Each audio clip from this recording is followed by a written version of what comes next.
welcome to another episode of the windy Saudi Arabia coronavirus vlog.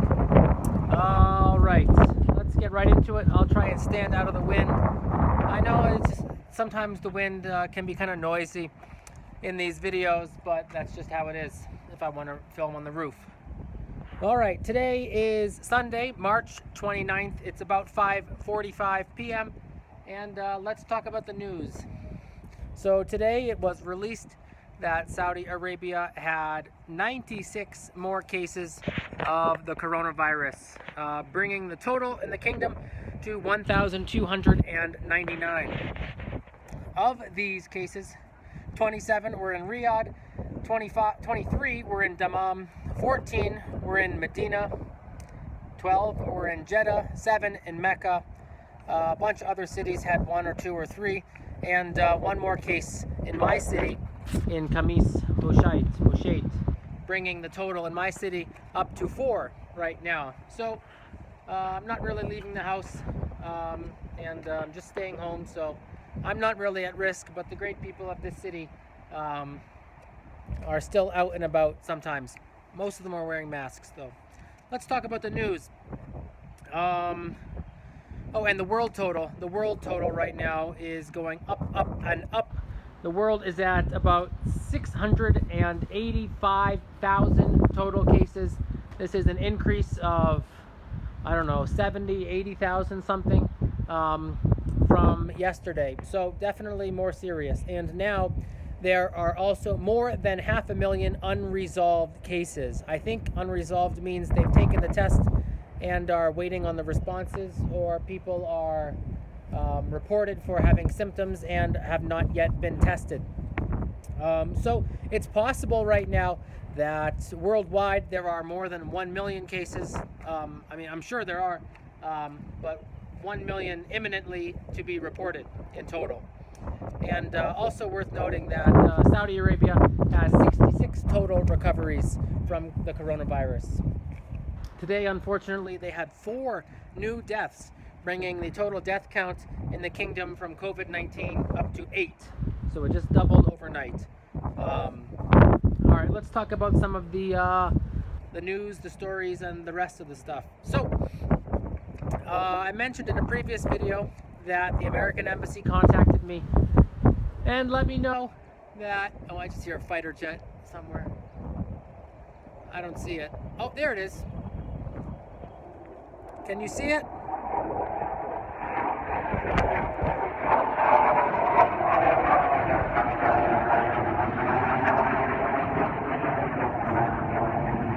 Can you see it? It's I can't see it on my phone, but it's up there. All right, well, oh, there's another one.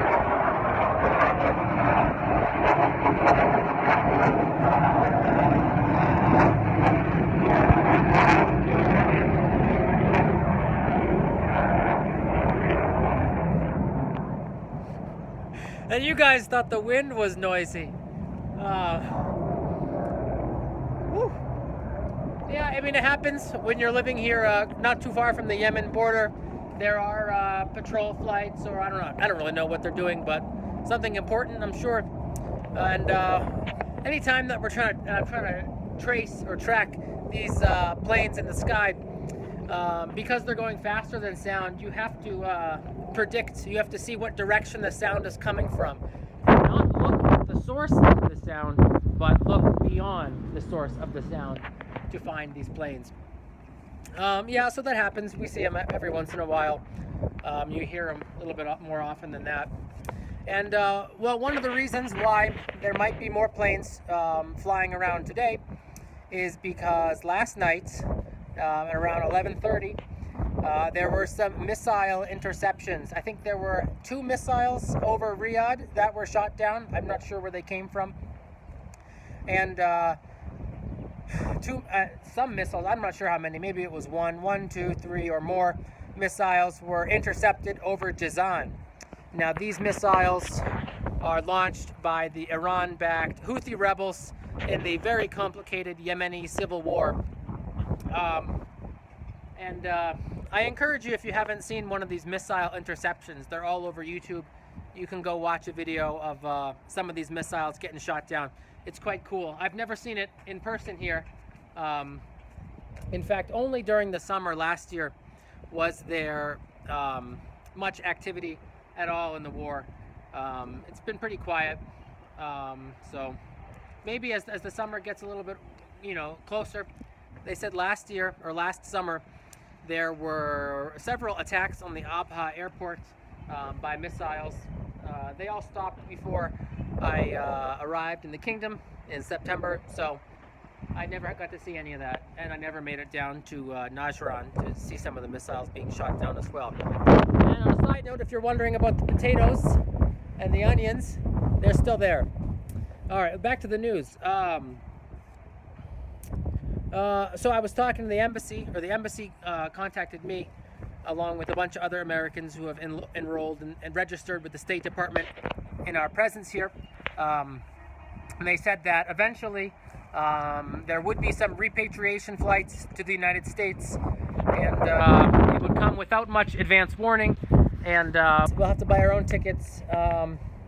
And I asked what the deal was with the tickets, and it's just going to be run by some commercial airlines, so probably Saudi Airlines, hopefully not FlyNAS, and that's pretty much it. I don't expect that there will be any flights offered out of Abha Airport. It is an international airport, but it's kind of small. I think most of the flights will come out of Jeddah, Riyadh, and Dammam. I don't think the other cities of Saudi will have these flights. But they are working out the particulars, and they will keep Americans updated on this these developments. I don't think I'm ready to leave yet anyway, because I still have some time left on my contract, and that's pretty much all there is to it. I predicted in a previous video, and the prediction has come true today, excuse me, that the city of Jeddah is, they're extending the curfew in Jeddah. So now it runs the same hours as Mecca, Medina, and Riyadh. That is, you cannot be out of your house from 3 p.m. to 6 a.m. And also they have locked down entry and exit on Jeddah Governorate, which is part of the Mecca province, I think, or Mecca district. So you basically can't leave Jeddah anymore as well.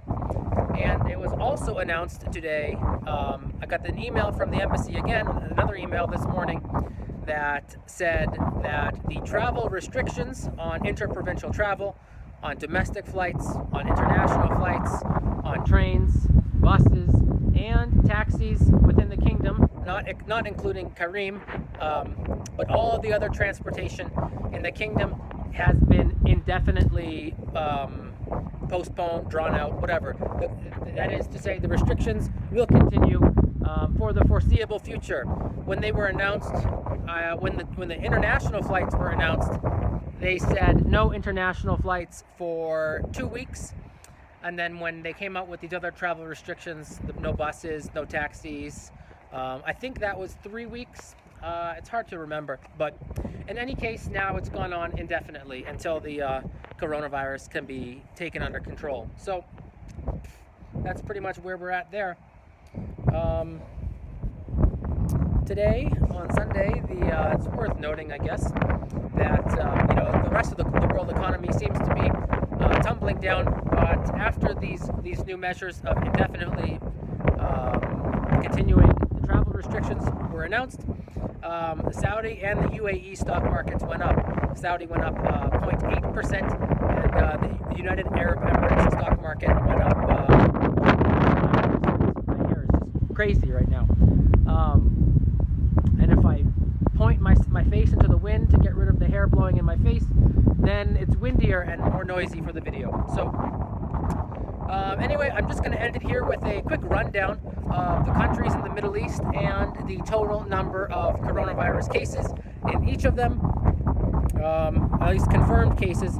It's definitely possible and certainly probable that there are more cases than have been tested or confirmed, because All right, Turkey, if you count that as part of the Middle East, Turkey has 7,402 cases. Iraq has 506 confirmed. Lebanon has 412. Israel has 3,619. Palestine has 97. Egypt, 576. Iran has 35,408. Kuwait has 235. Pakistan has exactly 1,500. Qatar has 590. Bahrain, 476.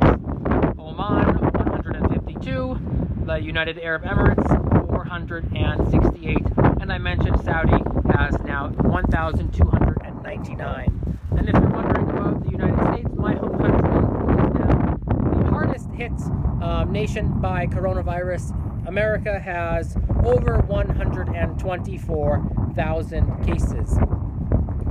My home state of Massachusetts has 4,000 something, so more than 3 times the amount of confirmed cases in Saudi Arabia, and Saudi has more than 5 times the population of my home state. So definitely safer from COVID-19 in Saudi than in the United States.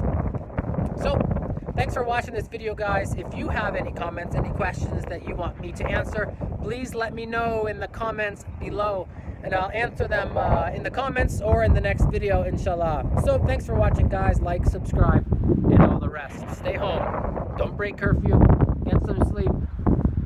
Watch some telly. Chill out.